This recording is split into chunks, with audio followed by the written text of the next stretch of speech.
Одно из самых ярких событий этой осени – фестиваль бейджампинга в Джирахском районе, который пройдет в единственном в стране клубе бейджампинга «Легенда гор» памяти трехкратного чемпиона России по парашютному спорту Глеба Воеводина. С 13 по 18 сентября на одной площадке соберутся лучшие в своем деле бейсы. Яркие полеты, захватывающие эмоции и настоящее шоу в воздухе. Увидеть гостей жители смогут на двух точках в башенном комплексе «Харп» и «Байни».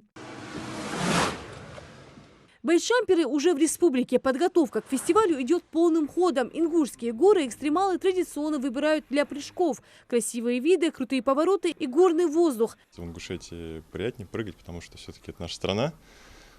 И для нас она более доступна. Ну и второй немаловажный фактор – это то, что здесь очень красивые горы, очень живописные пейзажи.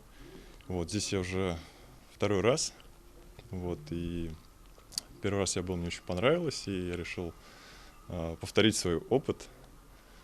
И поэтому будем стараться прыгать. Прежде всего, это комьюнити, люди, горы, то, что мы очень любим, ради чего мы собираемся здесь.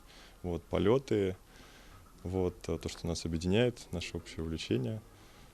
И, собственно, ради этого мы здесь.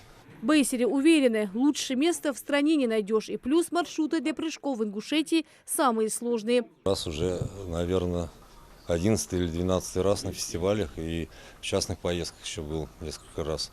Поэтому, конечно, я готов.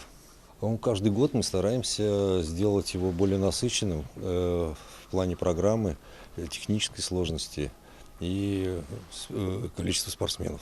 В фестивале примут участие 10 спортсменов-экстремалов из разных регионов. Прыжки запланированы с 8 утра до 12 дня.